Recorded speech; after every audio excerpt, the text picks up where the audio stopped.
Meus prezados e queridos irmãos da TV Caminho Livre, graça e paz do Senhor Jesus. Bom, deixa eu mostrar um trecho, vocês vão ouvir a voz de uma irmã da Igreja Adventista, pregando numa determinada igreja e insistindo com os irmãos, motivando os irmãos a travarem uma batalha, uma luta contra os desejos da carne. Isso tem que ser feito, né? A luta contra os desejos da carne, nós sabemos que é uma luta diária, uma batalha diária. Nós temos que realmente fazer isso. E a irmã está falando nesse sentido. Está fazendo uma pregação dura, advertindo, exortando os irmãos sobre a necessidade da gente ter que lutar contra a carne, os desejos da carne, certo? Mas vamos entender alguma coisa do que ela diz aqui acerca dessa questão entre carne e espírito, livre-arbítrio, controle de Deus, certo? E depois ela vai desembocar num erro que é colossal, que é um erro que todo mundo que admite a existência do livre-arbítrio comete. Na verdade, são incoerências. São incoerências cometidas por todos esses que creem na existência de um suposto livre-arbítrio, tá? Não estou acusando a irmã está muito bem intencionada. A gente deve falar sobre essas questões, a gente deve tratar sobre essas questões, afinal de contas somos cristãos e não devemos dar aso aos desejos da carne, certo? Isso é fato, isso é ponto pacífico, certo? Agora, eu não posso usar isso como pretexto para depois desembocar em alguns erros gravíssimos acerca do caráter de Deus. Escuta o que ela fala aqui, vamos lá. Você vê imagens e você ri, você brinca e você vê vídeo engraçadinho no trabalho que te mandam de coisas que você sabe que não é da vontade de Deus, você está abrindo portas para que você diga claramente: tudo bem, eu escolho o príncipe deste mundo, no meu livre-arbítrio, pode entrar. Aí depois você vem e fala: Deus está no controle da minha vida. Ele está? Ele está, você pode hoje dizer claramente, dizer assim: Deus que conduz a minha vida. Deus conduz? Não se esqueça do princípio do amor, que é o livre-arbítrio. Deus tem poder, entenda isso. Em nenhum momento aqui Deus tem poder para tudo. Deus tem poder, mas em nenhum momento Deus tem poder para tudo. Em nenhum momento Deus tem poder para tudo. Olha o erro gravíssimo. O erro gravíssimo que comete todos esses que tentam sustentar a ideia da existência de um livre-arbítrio. Então, em função do livre-arbítrio, Deus não pode tudo. Deus não tem poder para tudo. Você ouviu da boca da irmã. Não estou julgando o caráter da irmã. Não estou fazendo juízo de valor sobre a irmã adventista. Ela está motivada e cheia de boas intenções quando ela faz o seu sermão, quando ela prega, estimulando, motivando, advertindo, exortando os irmãos da Igreja Adventista a travarem uma luta diária contra os desejos da carne. E está correto falar sobre isso, insistir sobre isso, tocar nesse assunto delicado, está correto. Agora, o problema é o seguinte, o problema é, a pretexto de você falar uma coisa correta, fazer uma advertência correta, uma exortação correta, lá na frente você desembocar no dano ao caráter de Deus. Deus tem o poder, mas não tem poder de tudo. Você mesmo ouviu isso. Ele não pode tudo. Tem poder, mas não pode tudo. Porque o princípio do amor, segundo ela, eu não sei de onde ela tirou isso, o princípio do amor é o livre-arbítrio. Agora entenda uma coisa. Entenda uma coisa. Quem é que deve controlar a minha vida? Quem é que deve controlar a minha vida? Sou eu, com meu suposto livre-arbítrio, ou é o Senhor? Senhor significa que esse que eu chamo de Senhor, ele deve ter o controle da minha vida. Se ele é o meu Senhor, eu sou seu servo. Eu estou sob suas ordens. Eu estou sob seu comando. Por isso que Paulo se utiliza de uma palavra que significa escravo. Escravo. Ele é escravo de Deus, doulos no grego. Olha, se Deus é Senhor, eu não posso ser Senhor juntamente com Deus. Não pode haver dois senhores. Eu e o Senhor Deus. Isso é um erro crasso, um erro absurdo, patético, ridículo, contraditório. Se Deus é o Senhor, se Jesus é o Senhor, eu não posso ser Senhor da minha vida juntamente com Jesus, a pretexto de eu ter um suposto livre-arbítrio. Aí, o meu livre-arbítrio, como diz ela aqui, escolheu satisfazer os desejos do príncipe deste mundo. Ora, a Bíblia diz exatamente que quem vem a este mundo e ainda não foi objeto da operação do Espírito Santo, operando nele a regeneração, o novo nascimento, antes de haver regeneração, novo nascimento, a pessoa só quer fazer os desejos de Satanás. O próprio Jesus, num de seus diálogos que ele travou embates, que ele travou com os fariseus, em João 8,44, ele diz: vós sois do diabo, que é vosso pai. E olha só como que Jesus arremata. E quereis satisfazer-lhe os desejos. Todo mundo que vem a esse mundo vem nessa condição aqui, pertencendo ao diabo. Não vem numa condição de neutralidade, de indiferença, podendo escolher Deus ou o diabo. Não vem, já pertence ao diabo. Quando chega nesse mundo condenado, chega como o quê? Como servo do diabo, escravo do diabo, querendo satisfazer somente os desejos do diabo.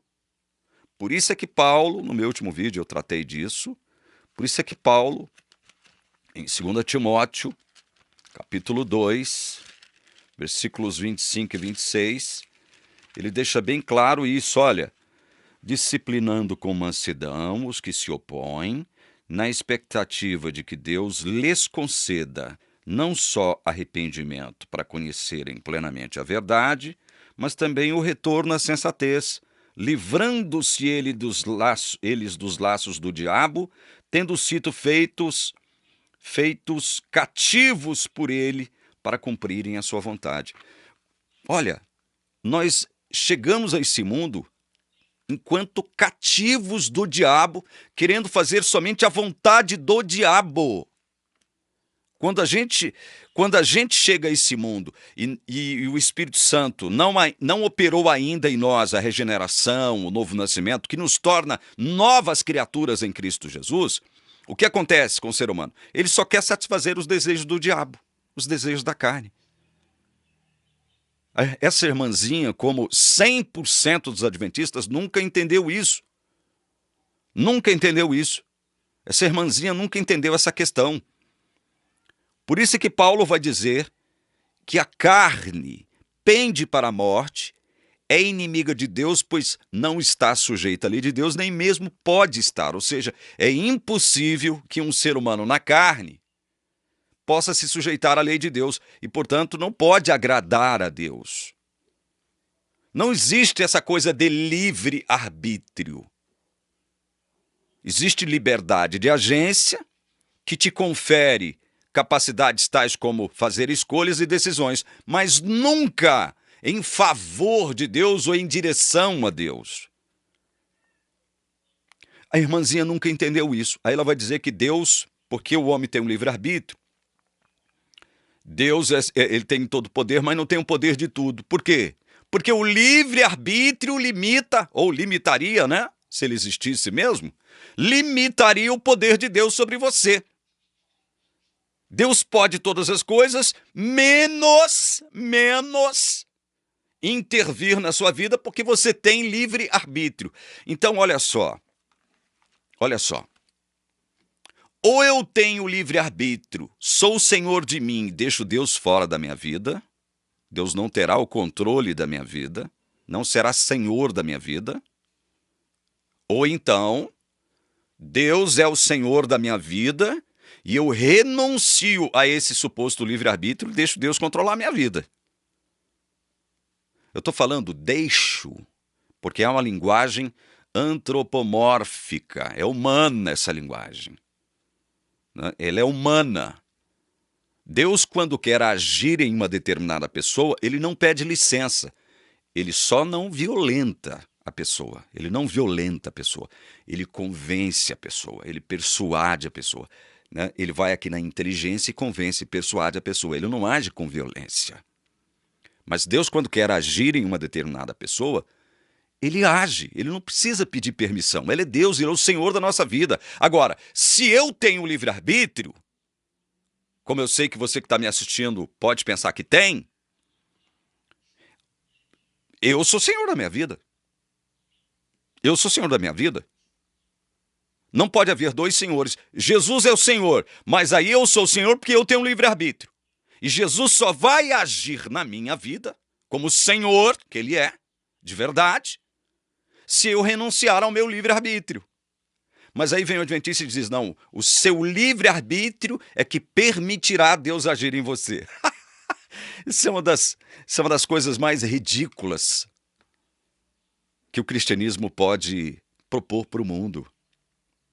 Vai desembocar nisso aqui, Deus tem poder, mas não pode tudo, não tem todo o poder. Por quê? Porque o livre-arbítrio impede Deus de agir. O livre-arbítrio limita o poder de Deus. Esse é um dos erros mais crassos, não é só do adventista, não.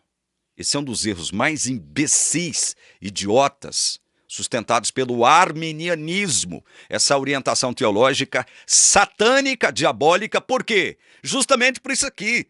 Porque afeta o santo caráter de Deus, do Deus onipotente, onisciente, onipresente. O soberano, o rei, o Senhor dos senhores. E aí? Então eu tenho que decidir, irmãzinha. Eu tenho que decidir. Ou eu fico com meu livre-arbítrio, deixo Deus fora, porque o livre-arbítrio significa que eu sou senhor de mim mesmo. Ou então, o Senhor Jesus passa a ser o Senhor da minha vida e eu renuncio a esse suposto livre-arbítrio que eu penso que eu tenho. Veja, de novo a gente tem que estar falando sobre isso. Por quê? Porque esse erro ele é constantemente semeado, não é só dentro da igreja adventista, dentro de todas as igrejas arminianas que creem nesse negócio chamado livre-arbítrio. Aí você vai no dicionário da nossa língua portuguesa e descobre que livre-arbítrio só pode existir quando você toma uma decisão ou faz uma escolha com base em sua própria vontade. Não pode haver motivo, condicionamento, nem causa determinante. Olha só. A escolha que você fizer, a decisão que você tomar, não pode se basear em um condicionamento, ou seja, numa condição. Não pode se basear num motivo e não pode se basear numa causa determinante. Então, para haver livre-arbítrio, não pode haver condicionamento, motivo ou causa. Quem em sã consciência? Respondam para mim. Quem em sã consciência faz uma escolha, toma uma decisão com base em sua própria vontade, sem ser condicionado a nada, sem ter sido condicionado a nada, sem ter sido motivado por nada e sem uma causa? Quem? Quem que toma decisão e faz escolhas sem esses três critérios aqui? Quem em sã consciência? Nenhum ser humano. Nenhum. Não existe nenhum ser humano que haja, que escolha e que decida sem condicionamento, sem motivo e sem causa. Não existe isso! Então, se não existe isso, livre-arbítrio só existiria se eu pudesse dizer diante de Deus o seguinte: olha, eu não quero nada com Deus e não quero nada com o diabo. Eu vou seguir meu próprio nariz, eu vou seguir minha própria vontade. Quando é que isso existiu na Terra? Quando isso existiu na Terra? Isso nunca existiu na Terra. Ah, não quero Deus nem o diabo. Eu vou seguir a mim mesmo. A Bíblia diz que todos nós, quando chegamos a esse mundo, chegamos na condição de escravos de Satanás, querendo satisfazer os desejos dele. Estamos cativos do diabo, querendo satisfazer a sua vontade apenas. Por isso que Jesus diz que a carne para nada aproveita. Aí vem a irmãzinha, cheia de boas intenções, cercada de boas intenções, falando algumas coisas que devem ser ditas. No entanto, aquilo que ela diz vai desembocar, aquilo que ela assume como verdade, vai desembocar numa mentira acerca de Deus, afetando o santo caráter de Deus. Deus tem poder, mas não tem poder de tudo. Ele não pode todas as coisas. Meu Deus do céu. Então quer dizer que o Senhor, então, da minha vida sou eu, com meu suposto livre-arbítrio. O Senhor da minha vida sou eu. Não é o Senhor Jesus. Eu sou o Senhor da minha vida, porque se eu tenho livre-arbítrio, Jesus não pode ser Senhor de mim. Eu tenho livre-arbítrio, como é que Jesus pode intervir no meu livre-arbítrio? Eu sou Senhor de mim. Para o arminiano, aí eu tenho que permitir Jesus agir em mim, eu tenho que permitir. É como se a carne pudesse, desejar Deus, pudesse se sujeitar a Deus, quando a Bíblia diz que não. É como a carne pudesse ser proveitosa para alguma coisa, quando Jesus diz que a carne para nada aproveita. Ou seja, você, meu irmão, minha irmã adventista, que crê na existência de livre-arbítrio, quando você coloca isso como verdade absoluta, você se esquece de fazer um exercício que vá levar você ao desemboque daquilo que você crê. Ou seja, você se esquece de analisar as consequências daquilo no qual você crê como sendo verdade absoluta. Bom, se eu tenho livre-arbítrio, eu sou o Senhor da minha vida. Deus não pode controlar a minha vida enquanto eu tiver o livre-arbítrio. Ou então eu renuncio ao meu suposto livre-arbítrio e deixo, a linguagem arminiana, e deixo Deus conduzir a minha vida, controlar a minha vida, como diz aí a irmãzinha. A irmãzinha também nunca entendeu uma coisa. Nós éramos carne somente, antes da operação do Espírito Santo. Éramos carne. Éramos carne. O Espírito não agia em nós, né? Mas depois que o Espírito operou em nós o novo nascimento, a regeneração, e nos tornamos novas criaturas, o que acontece? Por eu habitar num corpo pecaminoso ainda, pelo fato de só a minha mente ter passado por essa transformação espiritual, que a Bíblia chama de novo nascimento, nascer de novo, regeneração, o meu corpo não passou pela regeneração. Meu corpo não passou, ou seja, a minha carne, o meu soma, que é a palavra grega para corpo, né? Os meus melins, membros, melins é a palavra grega para membros. O meu soma e os meus melins não passaram pela regeneração. Meu corpo continua sendo carnal, pecaminoso. Então o que acontece? Agora que eu passei pelo novo nascimento, o Espírito age em mim. E pelo fato do Espírito agir em mim e me guiar, veja, o Espírito agora é o meu Senhor, porque ele é o representante de Jesus. O Espírito Santo passa a ser o meu Senhor, o meu guia. E aí o que acontece? Pelo fato do Espírito ser o meu Senhor, o meu guia, aquele que orienta a minha vida, vai haver o que então? Isso aqui, ó. Gálatas, capítulo 5, 16 em diante. Digo, porém, andai no Espírito e jamais satisfareis a concupiscência da carne. Porque a carne milita contra o Espírito e o Espírito contra a carne, porque são opostos entre si, para que não façais o que porventura seja do vosso querer. O querer santo, o querer do Espírito. Veja, olha aqui, eu vou falar uma coisa, eu já choquei muita gente aqui com tudo isso que eu estou dizendo, mas isso é bíblico, gente. Olha, antes de Jesus voltar e transformar esse corpo carnal, pecaminoso, cheio de pecado, ele nunca se tornará um corpo santo, gente. Não há nenhuma forma de você converter o seu corpo à sua carne. Não há. Por isso é que existe uma guerra, como O verso 17 aqui tratou. A carne milita contra o espírito milita contra a carne. É uma guerra. Enquanto Jesus não voltar e transformar o nosso corpo carnal, corpo corruptível, em corpo imortal, em corpo incorruptível, em corpo glorioso, o corpo nunca se converterá, a carne nunca se converterá. A carne só deseja o mal. A carne só quer o mal. Por isso que tem que haver luta mesmo, tem que haver guerra mesmo, entre um e outro. E essa guerra existe naturalmente em todo crente que verdadeiramente se converteu a Jesus Cristo. Ela existe naturalmente, quer você queira, quer não, existe um conflito em você. Aí, olha, observe o que Paulo diz em Romanos 7. De novo a gente tem que estar falando sobre isso. Vamos lá. Romanos, capítulo 7, a partir do verso 14, que é um dos versos mais controversos aqui do livro de Romanos. Porque bem sabemos que a lei é espiritual, eu todavia sou carnal. Veja, essa aqui é a situação do homem. É a situação do homem. Esse homem já está convertido, né? Esse homem já está convertido.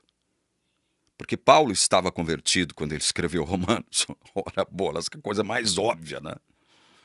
Porque bem sabemos que a lei é espiritual, eu todavia sou carnal, vendido à escravidão do pecado. É isso que aconteceu aqui, ó. Quando eu nasci. Quando Adão peca lá no Éden, e Deus condena toda a raça, aí eu vou nascer no meio dessa raça condenada. E essa raça condenada foi vendida à escravidão do pecado. Eu faço parte disso aqui, eu sou integrante dessa condição. Eu, quando venho ao mundo, venho na condição de vendido à escravidão do pecado. Eu venho na condição de carne, não aproveitando para nada, como disse Jesus. Não podendo se sujeitar à lei de Deus, impossível. Não podendo agradar a Deus, né? Caminhando para a morte, a morte eterna. Vocês estão entendendo? Então veja, eu todavia sou vendido à escravidão do pecado, porque nem mesmo compreendo o meu próprio modo de agir. Aí Paulo, ele reforça a sua condição de convertido aqui, ó, porque nem mesmo compreendo o meu próprio modo de agir, pois não faço o que prefiro.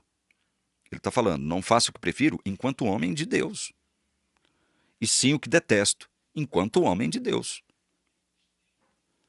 Aí verso 16, um dos versos mais mal compreendidos também do livro de Romanos. Ora, se faço o que não quero, ele está falando enquanto homem de Deus, não percam isso de vista. Consinto com a lei que é boa. Mas espera lá, muita gente confunde isso aqui. Espera lá, se eu faço o que não quero, enquanto homem de Deus, o que eu não quero fazer enquanto homem de Deus? Pecar. Pecar. Enquanto homem de Deus, eu não quero pecar. Mas por que ele diz aqui, ora, se faço o que não quero, consinto com a lei que é boa? Por que quando ele peca, ele está consentindo com a lei que é boa? Porque a lei veio para quê? Para mostrar o pecado, revelar o pecado. Para dizer para você que você é culpado. Você é culpado. A sua obra é má.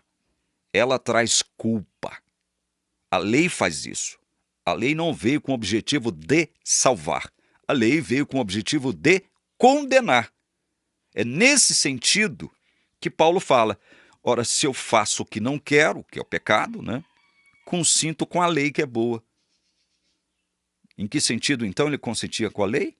Porque a lei estava condenando aquilo que ele fazia, enquanto homem de Deus, que ele não queria fazer. Veja, um homem de Deus não querendo fazer, mas fazendo.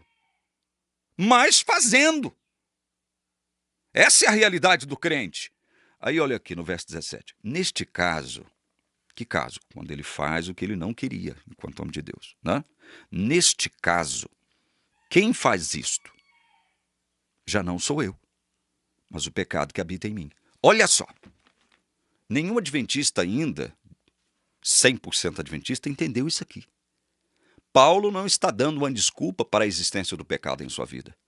Ele está radiografando uma situação que existe na vida de todo crente. quando ele pecava, Paulo está afirmando aqui no verso 17, não sou eu, enquanto filho de Deus, que peco, faço o que não quero. Não sou eu, mas quem? O pecado que habita em mim. Estão entendendo? O pecado que habita em mim, diz Paulo. Não sou eu, enquanto filho de Deus, que faço o que não quero, ou seja, pecando. Não sou eu que estou pecando, enquanto filho de Deus, mas o pecado que habita em mim. Aí ele vai dizer, olha, verso 18. Porque eu sei que em mim, na minha carne, não habita bem nenhum. Veja, na minha carne, olha só, meus irmãos adventistas, Paulo dizendo, na minha carne, que é a sua carne também, não habita bem nenhum. Então não espere bem nenhum da sua carne. Não tente converter a sua carne. Você tem que lutar contra ela. Não tente santificar a sua carne, não, ela jamais será santa. Você tem que lutar contra ela, é luta, é batalha. Tem que ferir a carne. Ferir a carne não significa ferir-se a si mesmo, tá? Impor sacrifícios em você, ferir-se a si mesmo, como muitos pensam, né? Penitência. Né? Como existe lá uma seita católica que faz isso. Pensando que isso vai redundar em santificação da carne, pensando que isso vai redundar em conversão da carne, pensando que isso vai mudar a sua carne. Não vai! Tem que mudar espiritualmente. Tem que lutar espiritualmente. É aqui, ó. É aqui. Então veja. Porque eu sei que em mim, isto é, na minha carne, não habita bem nenhum, pois o querer o bem está em mim. Esse em mim é aqui, filho de Deus. Porém, não o efetuá-lo. Não efetuá-lo parte daqui, porque a carne não quer fazer as coisas de Deus. A carne não se agrada com as coisas de Deus. A carne não se sente feliz com as coisas de Deus. A carne não tem identificação com as coisas de Deus. É isso que Paulo está dizendo. Olha o verso 19. Porque não faço o bem que prefiro. Nenhum não convertido poderia falar isso. Não faço o bem que prefiro enquanto homem de Deus, que Paulo era. Mas o mal que não quero, esse acabo fazendo, né? Esse eu faço. Então, quando ele fala, não faço o bem que prefiro, mas o mal que não quero, esse faço. Quem é que faz? Ele já afirmou. Verso 17, pecado. E quer saber como isso é uma prova? Ele vai repetir no verso 20. Olha só o que ele repete aqui no verso 20. Mas se eu faço o que não quero, já não sou eu quem o faz, e sim o pecado que habita. Habita onde, cara pálida? Habita em mim. O pecado não habita aqui. Na minha carne, na sua carne, não habita bem nenhum. Não tem bem, não tem nenhum bem aqui. Portanto, não espere converter a sua carne. Quem vai transformar a nossa carne, nosso soma, os nossos melins, é Jesus Cristo quando ele voltar. Nosso corpo é corruptível, é mortal. Nosso corpo é carnal, é inimigo de Deus, é inimigo da vontade de Deus expressa nas suas leis.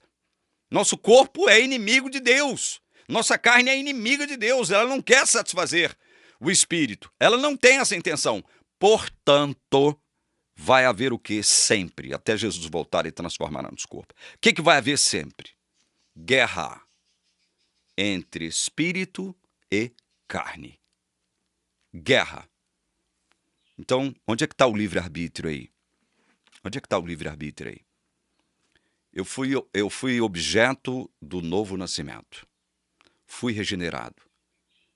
Novo nascimento e regeneração não são coisas que podem ser realizadas, ou coisa, né? Porque regeneração e novo nascimento é uma coisa só. Não é uma coisa que pode ser realizada por si mesmo. Você não tem o poder de se auto-regenerar. Não existe isso. Ponha isso na sua cabeça e no seu coração, meu irmão, minha irmã adventista. Não existe essa história de auto-regeneração por conta de um suposto livre-arbítrio. Não existe isso. O Espírito Santo somente processa o novo nascimento ou a regeneração. Só o Espírito. Porque o próprio Jesus, quando ele trava esse diálogo com Nicodemos, que está registrado no capítulo 3 de João, ele diz, olha, o Espírito sopra onde quer. O Espírito sopra onde ele quer. E quando ele sopra, esse soprar do Espírito aqui, é a regeneração, é a operação do novo nascimento acontecendo, o que acontece? A pessoa passa a ser o quê? Ela passa a ser serva do Espírito Santo, que é o representante de Jesus aqui na Terra. É o Deus Espírito Santo. Ele é Senhor da minha vida agora.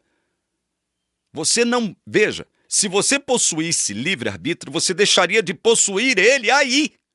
Quando o Espírito Santo renova você, regenera você, porque não pode haver dois senhores comandando a situação. Não pode haver. A carne quer se assenhorear da sua mente, do seu coração. Por isso há essa briga. Porque agora quem manda aqui, ó? Quem manda aqui? O Espírito Santo. Ele é Senhor. O Espírito Santo é Senhor.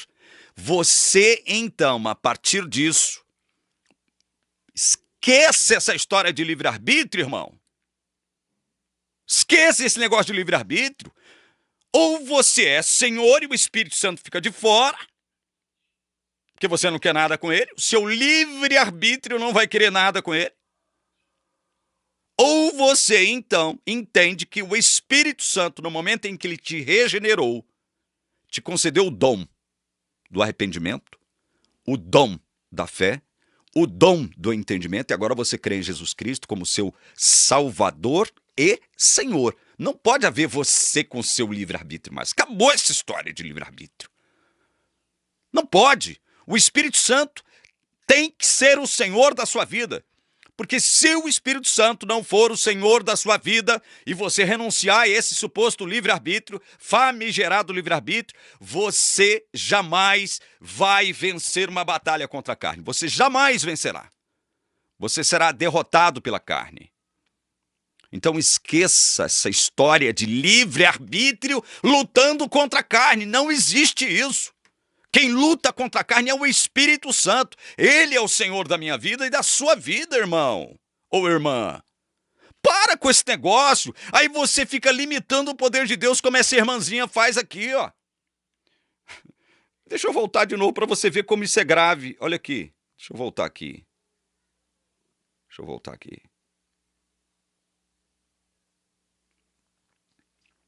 Olha o que ela diz. Que é o livre-arbítrio. Deus tem poder, entenda isso. Em nenhum momento aqui Deus tem poder para tudo. Deus tem poder, mas em nenhum momento Deus tem poder para tudo, meu Deus do céu! Misericórdia, Senhor! Vocês estão vendo quando o livre-arbítrio é inserido na questão humana? Deus não tem poder para tudo. Você aleja Deus. Você afeta o santo caráter de Deus, o Deus onipotente, o Deus soberano. Você aleja Deus. Aí você coloca todo o foco sobre você mesmo. Sobre você mesmo, a sua carne. Enquanto você pensar assim, que é de acordo com o seu livre-arbítrio, ou seja, o senhorio de si mesmo, o senhorio de si mesmo, porque livre-arbítrio significa isso. Se eu tenho livre-arbítrio, eu sou o senhor de mim. Não pode haver um senhor fora de mim. Deus tem poder, mas não tem poder para tudo, disse a irmã. Olha, se eu tenho livre-arbítrio, eu sou o senhor de mim. E Jesus já não é senhor de mim mais, porque eu tenho livre-arbítrio. E Deus não pode tudo, porque eu tenho livre-arbítrio. Vocês já pararam para imaginar como isso, gente, depõe contra Deus? Vocês não entenderam isso? Pelo amor de Deus, quando é que vocês vão entender isso, adventistas? Eu já nem me dirijo mais aos arminianos, porque são tão topeiras quanto vocês. São tão imbecilizados quanto vocês, que pensam da mesma forma. Nesse famigerado livre-arbítrio, meu Deus do céu. Jesus não é Senhor. Por que ele não é Senhor? Porque eu sou o Senhor. Por que eu sou o Senhor? Porque eu possuo o famigerado livre-arbítrio. Vocês estão brincando. Quando é que vocês vão se converter ao verdadeiro evangelho, gente? Pelo amor de Deus, até quando vocês vão ficar claudicando? Até quando vocês vão ficar dando murro em ponta de faca? Por último, eu leio Daniel 4, 34, 35. Mas ao fim daqueles dias, eu, Nabucodonosor, levantei os olhos ao céu, tornou-me a vir o entendimento. E eu bendisse o Altíssimo, e louvei e glorifiquei ao que vive para sempre, cujo domínio é sempiterno e cujo reino é de geração em geração. Veja, Nabucodonosor, após se livrar daquela condição que Deus lhe impôs como castigo, como disciplina, fazendo com que ele vivesse durante 7 anos como um verdadeiro animal, comendo capim, com os pelos crescendo, as unhas crescendo, era um animal. Quando Deus o devolve, né, à condição humana, ele diz isso aqui: eu, Nabucodonosor, levantei os olhos ao céu, tornou-me a vir o entendimento. Eu bendisse o Altíssimo, e louvei e glorifiquei ao que vive para sempre, cujo domínio é sempiterno. O adventista, meu irmão, minha irmã, queridos irmãos, queridos irmãos adventistas, o domínio de Deus é sempiterno. O que significa domínio? Senão senhorio, soberania. Domínio de Deus é sempiterno, ou seja, é sempre. Aí vem a irmãzinha e diz: não, Deus tem poder, mas ele não pode tudo. Ele não tem poder para tudo. Deus tem poder, mas não tem poder para tudo. De onde? De onde vocês tiraram isso, meus irmãos? Meus irmãos adventistas, de onde vocês tiraram isso? Domínio de Deus é sempiterno.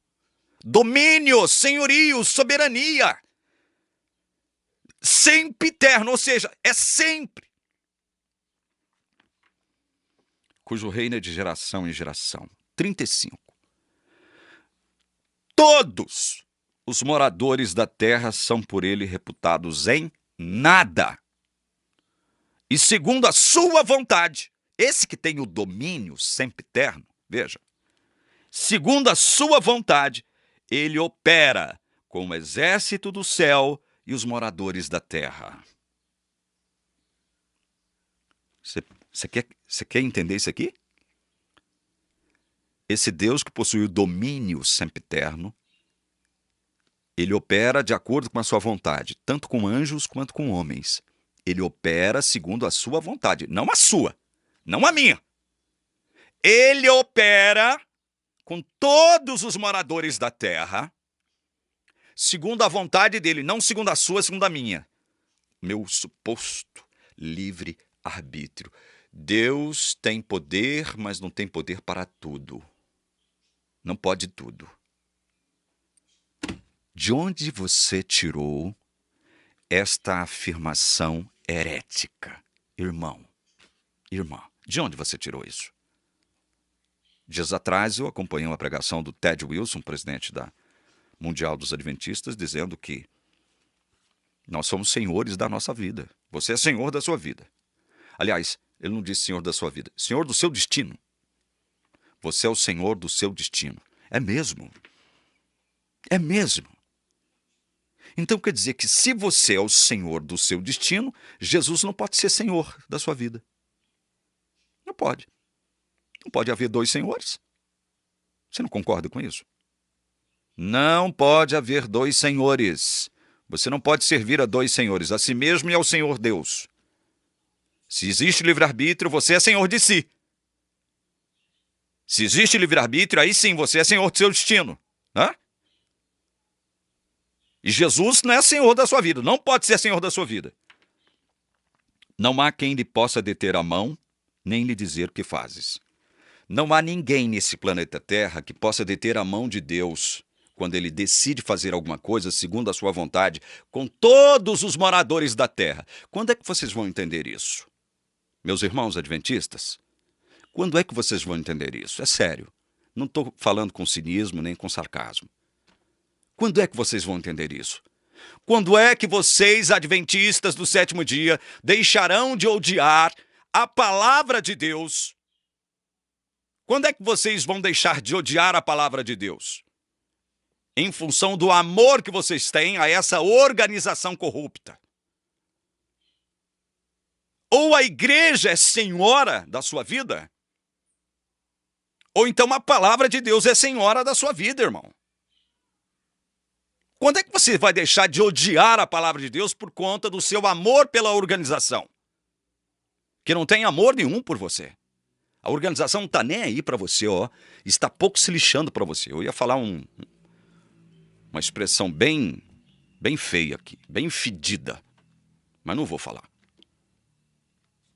A organização adventista não está nem aí para você, meu irmão. Olha, você é apenas um número estatístico. Você é apenas mais um númerozinho. Ela está pouco se lixando para você. Ela está interessada naquilo que você pode oferecer a ela.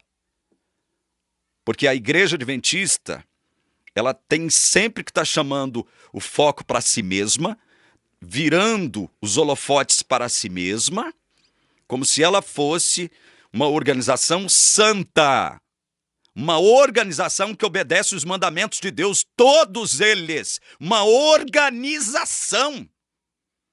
Um sistema religioso que obedece os mandamentos de Deus. Não peca. Não peca. Se guarda os mandamentos é porque não peca. É isso mesmo que acontece, irmão adventista. A organização não peca. A organização não erra. Porque se ela erra, se ela peca e você admite isso, então ela não guarda os mandamentos de Deus, irmão. Você vai me desculpar. É simples assim. A conta não bate. A conta não bate. Vou ficando por aqui. Deus abençoe você. Que odeia a palavra de Deus. Você diz que não, né? Você adventista diz, não, nós não odiamos a palavra de Deus. Nós somos quem obedecemos. Somos nós que obedecemos a palavra de Deus. É mesmo? Então por que você não crê nesses textos que eu mostrei para você? Por que você não crê nisso? Se você é senhor da sua vida, por conta do livre-arbítrio, Jesus não pode ser senhor da sua vida, não. Você tem que decidir. Ou você renuncia de vez a esse suposto livre-arbítrio que você pensa que tem, e deixa Jesus ser o senhor da sua vida, já que você crê nesse negócio de deixar, permitir. Né? Você não crê nisso aqui que eu acabei de ler em Daniel 4, 34, 35? Que Deus opera, Deus age com os moradores da terra, com todos os moradores da terra, segundo a sua vontade. É a Bíblia que está dizendo, não sou eu, o calvinista, que estou dizendo isso, não. É a Bíblia que está dizendo isso. Para de ficar dando murro em ponta de faca contra a palavra de Deus, adventista. Pelo amor de que você tem a Jesus Cristo. Deixa de ser idiota, deixa de ser imbecil. Passa a usar o cérebro que Deus te deu. Não seja ignorante. Não fique, trabalhando contra a palavra de Deus. Que Deus abençoe você de verdade, operando uma transformação no seu entendimento. Em nome de Jesus. Amém.